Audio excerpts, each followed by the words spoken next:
Accord scellé, partenariat bien ficelé. Le colonel Julien Yao, directeur général, ouvre les portes du secteur des affaires maritimes et portuaires au Burida. Désormais, les agents du bureau ivoirien du droit d'auteur peuvent opérer dans tous les réceptifs et espaces en bordure de mer, des lagunes et aussi dans les navires. De la frontière ghanéenne jusqu'à la frontière libérienne, tout ce long-là, nous avons aussi nos antennes, nos arrondissements où nous avons des agents. Donc il va falloir former tout cela pour leur permettre effectivement d'effectuer ce travail-là de façon convenable. Voilà, je pense qu'en conjuguant nos efforts, le Burida et nous pourrons effectivement atteindre les objectifs recherchés. Karim Ouattara, le directeur général, a dit sa volonté de toujours œuvrer au bien-être des sociétaires du Burida. L'année 2022 sera une année de challenge pour nous parce que, en dehors de ces espaces-là et de ces communes, nous voudrions que tous les établissements publics nationaux, l'administration publique elle-même s'y mettent également, qu'elle emprunte le chemin, le train du droit d'auteur et que partout où il y a l'expression des œuvres de l'esprit, que ceux qui le font aient l'autorisation et qu'ils puissent s'en acquitter. Ce partenariat vient élargir le champ d'action et l'assiette de perception du Burida. Le Bureau ivoirien du droit d'auteur multiplie depuis quelques années les actions dans tous les secteurs d'activité.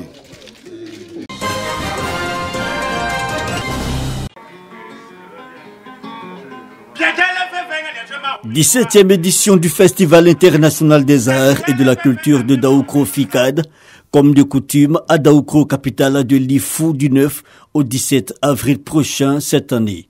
Une fête dédiée à la culture et aux valeurs traditionnelles, à l'honneur, le peuple ouai et la région du Cavali.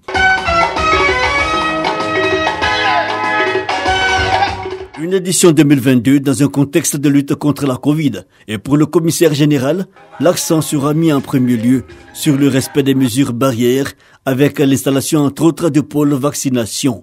N'empêche, Olivier Akoto promet un festival qui tiendra toutes ses promesses, surtout en termes d'innovation. Comment gérer un festival? Comment avoir tous les contours pour avoir vraiment un événementiel propre, approprié à impact socio-économique et culturel de sa région? Le FICAD de Daoukro, à travers ce séminaire qui aura lieu le 8 avril 2022, vous permettra d'avoir tous ces rudiments, avoir tous ces accessoires-là pour renforcer vos capacités, pour être assez opérationnels dans vos localités.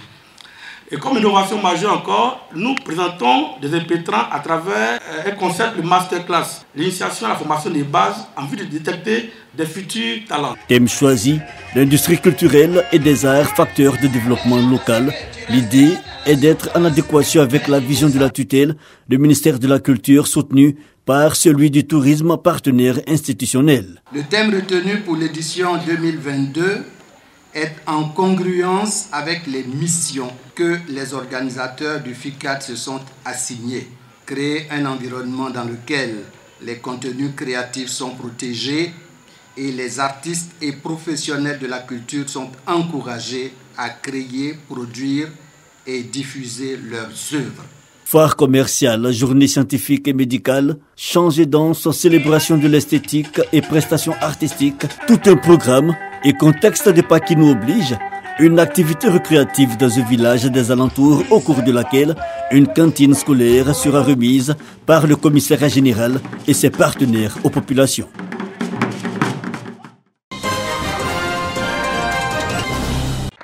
Des militaires ont encerclé le palais présidentiel de Roch Marc Christian Kaboré sur fond de colère face à l'impuissance des autorités à endiguer les violences dans le pays. La nuit a été courte à Ouagadougou, rythmée par les allées et venues des hélicoptères et des tirs.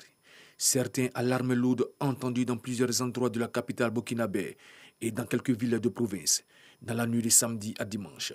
Dimanche matin, plusieurs dizaines de soldats, Kalachnikov à la main, sont sortis de leur caserne, tirant en l'air et ont bloqué l'accès du camp Sangoulé-Lamizana.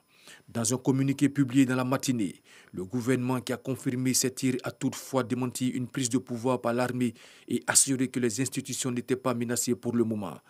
Un couvre-feu a été instauré de 20h à 5h30 jusqu'à nouvel ordre sur toute l'étendue du territoire.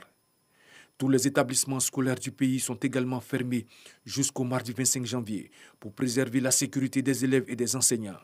Le siège du parti au pouvoir a été incendié par les manifestants.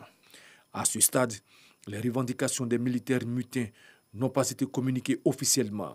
Mais dans le groupe de soldats postés près du camp Sangoulé-la-Mizana, plusieurs affirment être sortis pour exprimer leur colère face à l'incapacité du chef de l'État à venir à bout des attaques terroristes. La situation est confuse et tendue à Ouagadougou ce lundi 24 janvier. Le président Roch Marc Christian Kabouré aurait été arrêté, mais d'autres sources affirment qu'il serait en lieu sûr protégé par la gendarmerie.